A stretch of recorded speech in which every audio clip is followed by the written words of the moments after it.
My family disowned me for refusing an arranged marriage. 10 years later they expect me to pay their bills. You're dead to us turned into family takes care of family real quick when they needed money.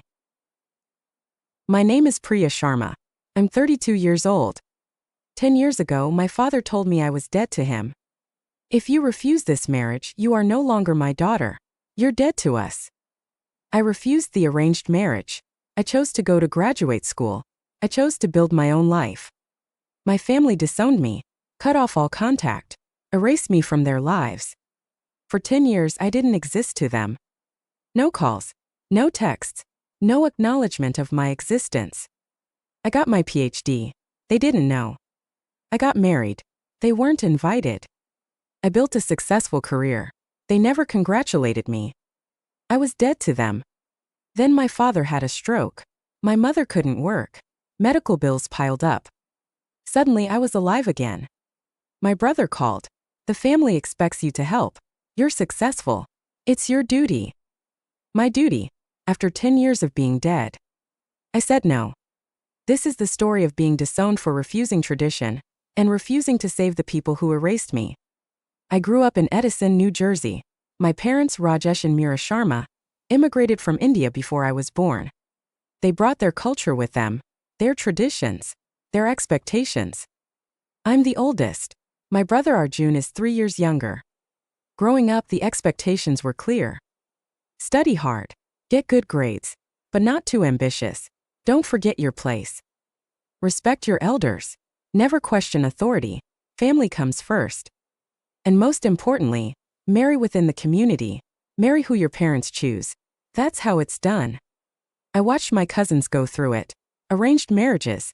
Some worked out. Some didn't. But everyone did it. Because that's what you did.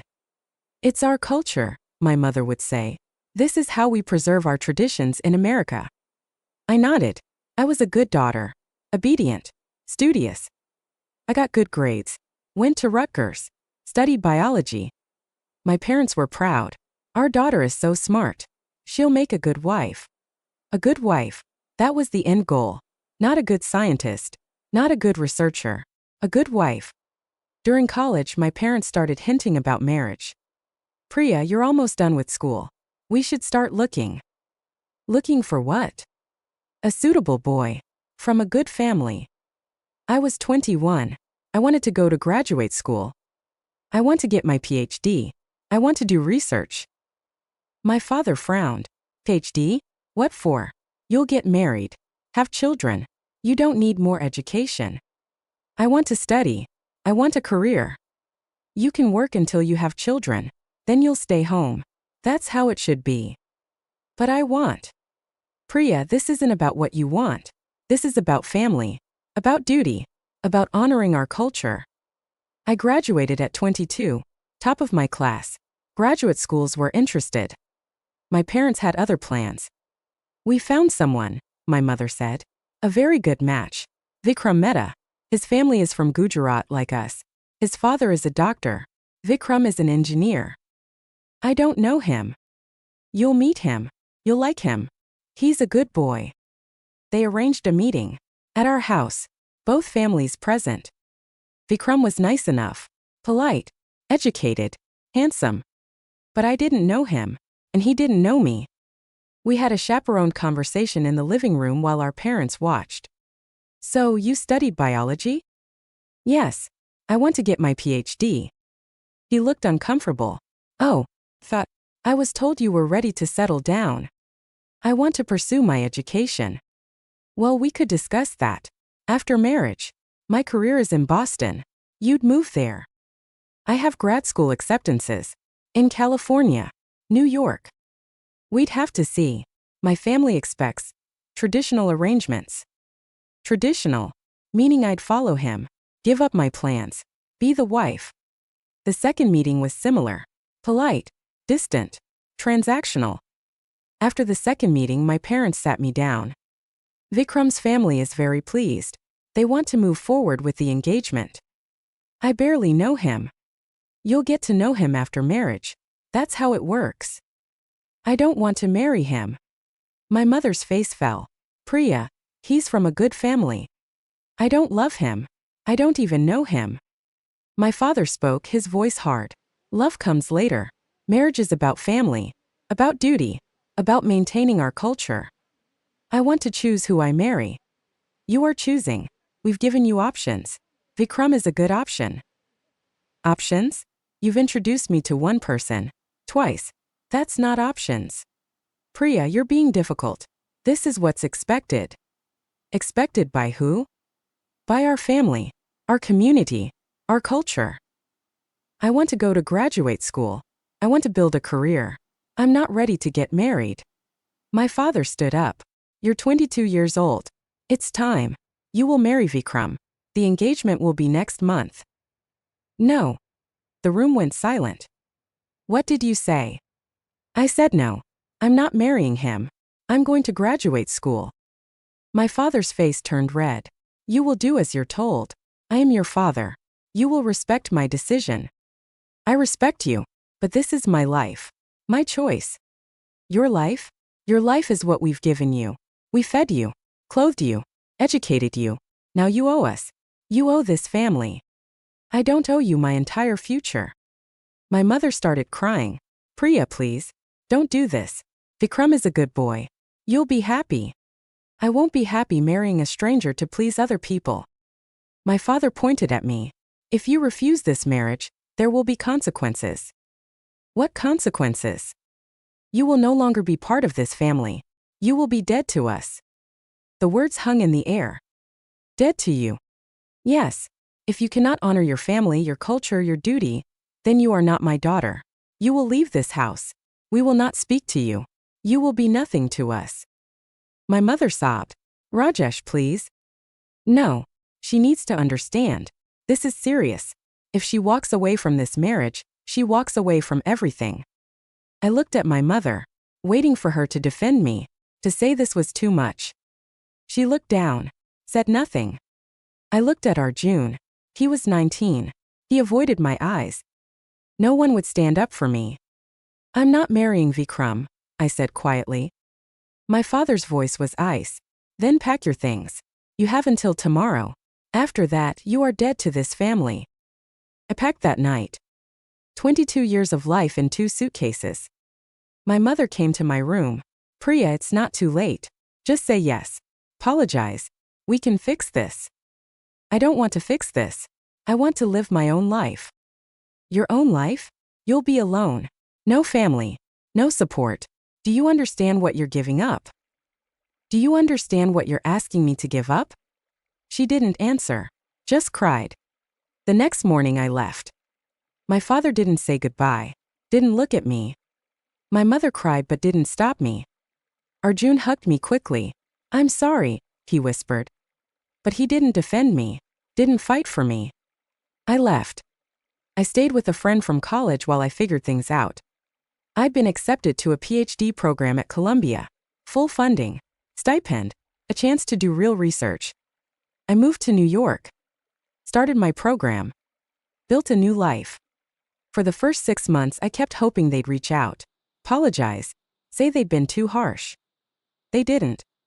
I called once. 3 months after I left. My mother answered. Hello. Mom, it's me. Silence. Mom. I don't have a daughter named Priya anymore. She hung up. I didn't call again. I threw myself into my work. Research. Studies. Building a career. My PhD was in molecular biology. I was good at it. Really good. I published papers. Won grants. Made a name for myself in my field. But I had no family to share it with. Holidays were hard. Seeing other students go home. Seeing families together. I was alone. I made friends. Built a chosen family. People who valued me for who I was, not who they wanted me to be. In my second year of grad school, I met Michael. He was a postdoc in the chemistry department. Smart. Kind. Funny. We started dating. He was white. American. Not Indian. Not part of my community. Everything my parents would have hated. But he saw me. Valued me. Loved me for me. We dated for 3 years. He supported me through my dissertation. Celebrated my small victories. Stood by me through the hard times. When I was 28, he proposed. I said yes. We got married at City Hall. Small ceremony. Few friends. Michael's family. My family didn't know. Weren't invited. Wouldn't have come anyway. I was dead to them, remember? Michael's parents were wonderful. Welcoming.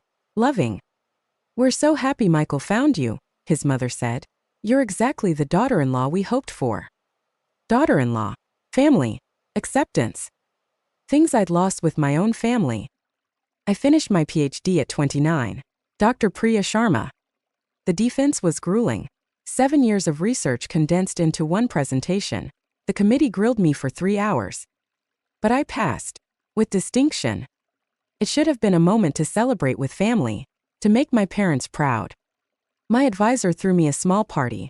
Fellow grad students came. Michael was there beaming. I'm so proud of you, Dr. Sharma, he said. Dr. Sharma. I'd earned it. But my parents didn't know. Didn't care. I wondered briefly if I should tell them. Send them an announcement. Let them know their daughter, the one they declared dead, had achieved what she set out to do. I didn't. What would be the point? I got a job at a biotech research firm in New York. Good salary. Important work. Career I dreamed of. My research focused on cellular protein synthesis, specifically how certain proteins could be targeted to fight cancer cells. It was meaningful work. Work that could save lives. At 30, I was published in a major journal, Nature Communications. My research was making a difference. Coworkers congratulated me. Michael took me out to celebrate. Your parents would be so proud if they knew, he said. Maybe. Or maybe they'd still think I should have married Vikram and given them grandchildren instead. Their loss. He was right. It was their loss. I had everything I'd worked for. Except family. The family I'd been born into anyway. But I'd made peace with that. I had Michael. I had friends. I had a life I'd built on my own terms. I'd been in therapy for years, processing the grief of losing my family. Dr. Chun helped me understand that I could grieve the family I wished I had while accepting the reality of the family I actually had. They chose pride over relationship, she said. That's their choice. Your choice is whether to keep hoping they'll change, or to build a life without that hope. I chose to build. Then when I was 30, everything changed. My father had a stroke. He was 66. I didn't know at the time. No one told me. 6 months passed. I had no idea my father was sick. No idea my mother was struggling. Because I was dead to them, and they were dead to me. My brother Arjun found me on LinkedIn, sent me a message. Priya, we need to talk. It's important. I stared at that message for 2 days before responding. 10 years of silence. Now he wanted to talk? I called him. Arjun. Priya. It's been a long time. 10 years. Yeah. Listen, I'm calling about Dad. He had a stroke. 6 months ago. My heart dropped. Is he okay? He's alive. But he's partially paralyzed. Left side. Can't work. Can barely walk. Mom had to quit her job to take care of him. I'm sorry to hear that. Yeah. It's been hard. Medical bills are crushing us. Dad's insurance doesn't cover everything. We're looking at over $200,000 in debt. Mom's savings are gone. They're going to lose the house. We're drowning. 200,000. That was catastrophic. That's terrible. I'm sorry you're going through that. The family had a meeting. Everyone agrees. You need to help. I paused. Help how? Financially. You're doing well. You have a PhD. Good job. I checked your LinkedIn, you're senior researcher at a major biotech firm. The family expects you to contribute to Dad's care. The family expects? Yes. It's your duty. As the eldest daughter. In our culture, you're supposed to take care of your parents. Especially daughters. We take care of our aging parents. That's how it works. I was dead to them for 10 years, Arjun. Dad said it himself. I'm dead to this family. That was then. This is now. Things are different. People make mistakes. You can forgive. Different how? Did they change their minds about disowning me? Did anyone apologize? Did anyone acknowledge the last 10 years? Priya, this isn't about the past. This is about Dad's health. About family. You're Indian. You understand duty. Our culture says children take care of parents, especially the eldest, especially daughters. That's our tradition. I understand that Dad chose to erase me from his life because I wouldn't marry a stranger. I understand that Mom let it happen. I understand that you all moved on without me for a decade. We had to respect Dad's decision. I was living at home. I was in college. I couldn't go against him. You're 29 now, Arjun. You've been an adult for over a decade. You could have reached out at any point. You didn't. Silence. When did you plan to contact me? Or was it always going to be when you needed something? That's not fair. But now you need money, so I'm family again? You're being cruel. I'm being honest. You want me to pay for the care of a father who disowned me, who told me I was dead to him, who never called, never apologized, never acknowledged my existence for 10 years. He's your father. Our culture. Our culture?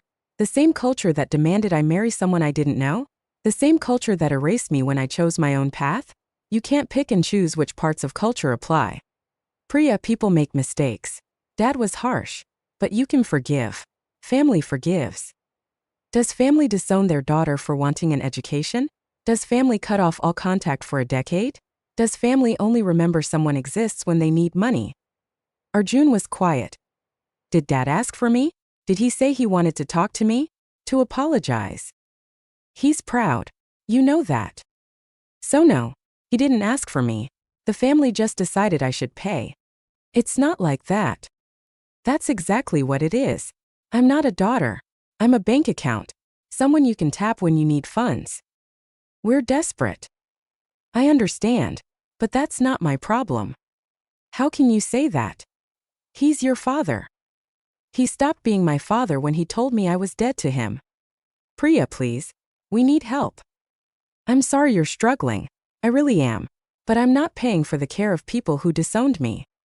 You're going to let your own father suffer? I'm going to let the people who erased me deal with the consequences of their choices, just like I had to deal with the consequences of mine. The community will hear about this. They'll judge you. The community that stood by while my parents disowned me? I don't care what they think. You've become so cold, so Americanized. You've lost your culture. I didn't lose my culture. My culture rejected me. There's a difference. Arjun hung up. Over the next week, the calls came. My aunt, Mom's older sister, Kavita. My uncle, Dad's brother, Ramesh. My mother's childhood friend, Anjali. Family friends I'd known growing up. Priya, you need to help your parents. It's your duty. Your dharma. What will people think? The community is watching. You're being selfish, putting yourself above family. I blocked most of them. But the voicemails kept coming. The guilt kept piling up. Your father gave you everything. Education. Opportunities. Now you abandon him. This is not how we raised you. This is not our culture. You've become too American. You've forgotten who you are. My mother called from a number I didn't recognize. I almost didn't answer. But I did. Priya, please. We need help. Your father can't work. The medical bills are over $200,000. We're going to lose everything. You told me you didn't have a daughter named Priya anymore. I was upset. I was following your father's wishes. I had to support him. He's my husband. For 10 years. He's a proud man. Stubborn. But he's sick now. Vulnerable. He needs help. We need help. Did he ask for me? Does he want to see me? To talk to me? Silence. Did he say he was wrong? Did he apologize? Did he acknowledge that disowning me was cruel? He's not well enough for those conversations. He's weak. The stroke affected his speech. His memory. So no, he didn't. You just need money. It's not about money. It's entirely about money. If I was still working retail, would you be calling? Would the family expect me to help? Or is it only because I have a good job now? Because I can pay? She didn't answer. I didn't think so. You only care because I'm successful. Because I have resources. If I was struggling, you wouldn't even know I existed. But I have money now, so suddenly I'm family again. You're our daughter. I haven't been your daughter for 10 years. You don't get to claim me now. How can you be so heartless? I learned from the best. You all turned your backs on me when I needed support. I'm just returning the favor. She started crying. We made mistakes. But family forgives. Family doesn't disown their children. You taught me that actions have consequences. These are yours. I hung up. The extended family was relentless. Group texts about how I was abandoning my culture, how I was a disgrace, how I'd forgotten where I came from. I responded once to the whole group. I haven't forgotten where I came from. I came from a family that valued tradition over their daughter's happiness, that chose pride over relationship, that erased me for a decade. I'm not abandoning my culture. My culture abandoned me first. I left the group chat. Arjun tried one more time, showed up at my apartment unannounced. Michael answered the door. Can I help you? I'm Arjun, Priya's brother. Michael's face hardened. He knew the whole story. Wait here. He came to get me. Your brother's here. I know. I'll handle it. I went to the door. Didn't invite Arjun in. Priya, we need to talk face to face. We don't need to do anything, but I'll give you 5 minutes. Can I come in? No. Say what you came to say. He looked hurt. I'm your brother. You were my brother. 10 years ago. Before you chose Dad's approval over having a relationship with me. I was 19. And now you're 29. A full adult. Working 2 jobs, you said. What do you do? I'm a manager at a retail store. And I do IT consulting on weekends. That's hard. I'm sorry you're struggling. But that's not my responsibility. Just hear me out. Dad's condition is getting worse. The bills keep coming. We're going to lose the house you grew up in. Mom is exhausted. She's aged 10 years and 6 months. I'm working 80 hours a week trying to keep up. We're drowning. I'm sorry you're going through that. Sincerely. But I'm not the solution. Why not? You have money. You're successful. You're making 6 figures. 100,000 would barely make a dent in your life, but it would save ours. 100,000? That's what you want. For starters, to cover Dad's immediate medical bills. Then ongoing support. Maybe 5,000 a month for their living expenses. I stared at him. You've thought this through. Calculated exactly what you need from me. We're desperate. I understand. But I don't owe Dad my money. And I certainly don't owe him ongoing financial support.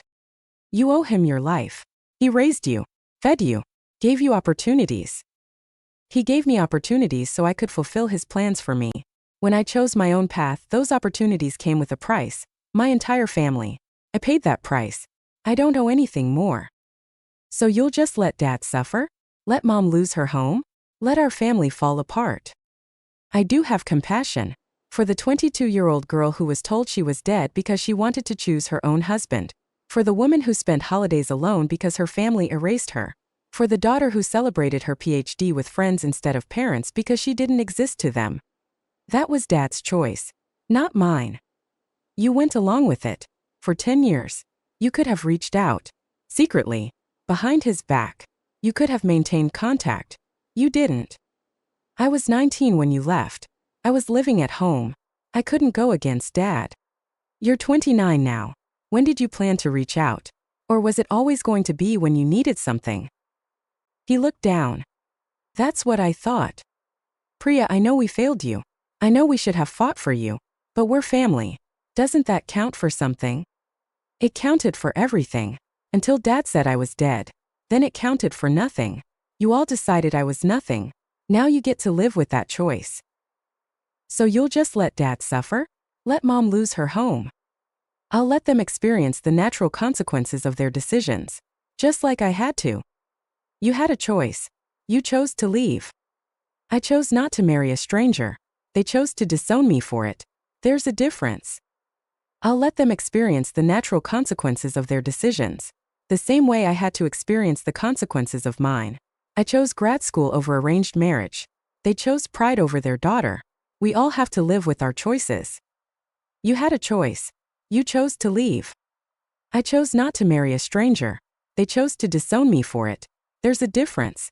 A massive difference. You're really not going to help? Not even a little. No. Not $1.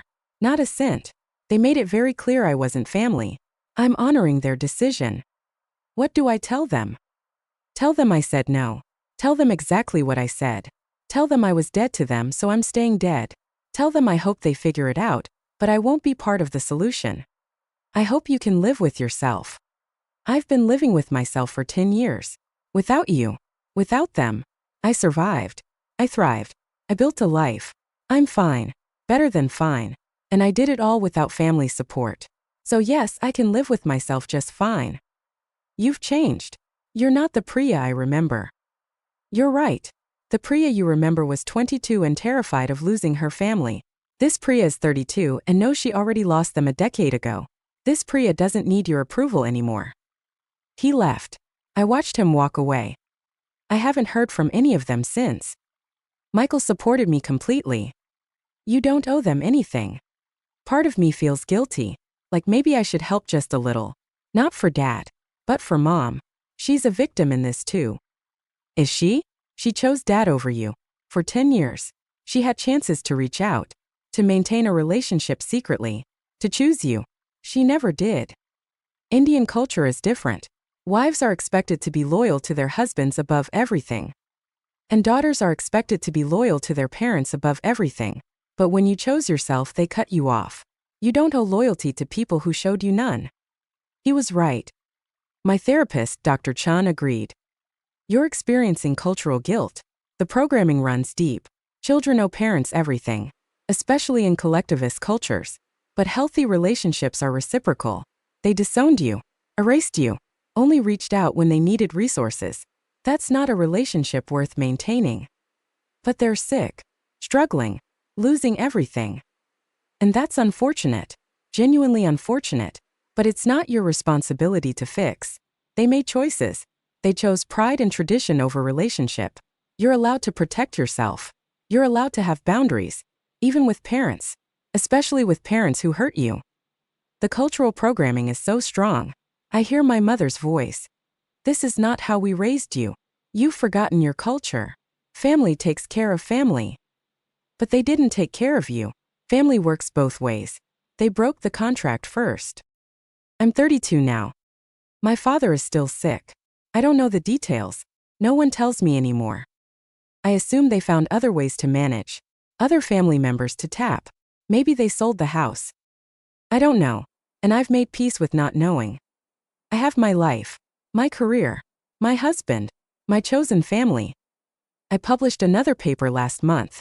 This one in Cell, one of the most prestigious journals in biology. My research on protein targeting mechanisms for cancer treatment is getting attention. A pharmaceutical company wants to license my findings. This is what I chose over arranged marriage. This is what I sacrifice family for. And I'd make the same choice again. Michael and I are talking about having kids. What will you tell them about your family? He asked. The truth. That I had a family who loved their traditions more than they loved me. That I chose myself. That sometimes that's the bravest thing you can do. Will you tell them about Indian culture? Of course. I'll teach them about our heritage. The food, the festivals, the language. The parts of my culture that are beautiful. But I'll also teach them that culture should never be used to control.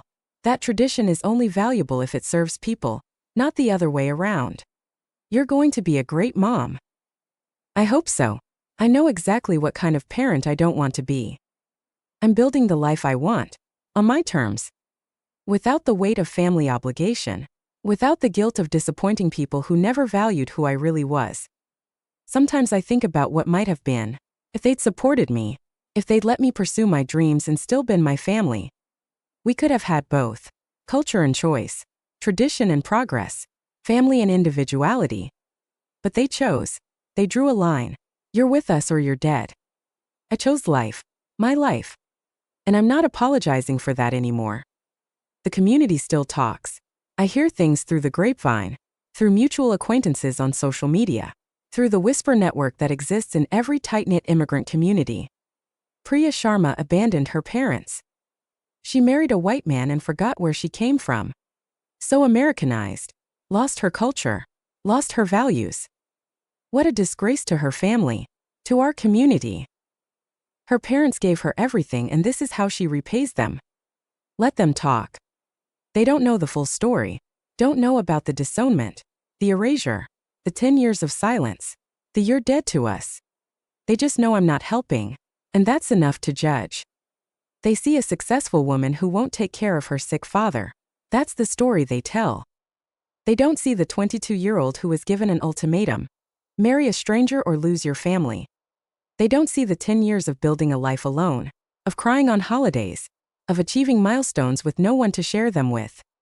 They don't see the phone call that was only about money, not reconciliation, not relationship, just resources. But I've learned something important over the past decade. Other people's opinions of you are not your problem. My parents cared deeply about what people thought, what the community would say, what family would think. Controlled their lives, controlled their choices, controlled how they treated their own daughter. I refuse to live like that. I'm Dr. Priya Sharma, molecular biologist, wife, friend, daughter-in-law to people who actually love me. And I'm at peace. My parents chose tradition over their daughter. I chose myself over their approval. We all have to live with our choices. Have you ever been disowned for choosing your own path?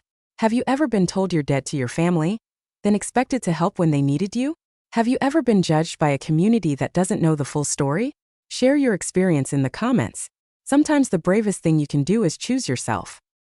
If you believe that family should support, not control, that cultural tradition shouldn't erase individual choice, that being disowned means you don't owe anything, hit that like button and subscribe.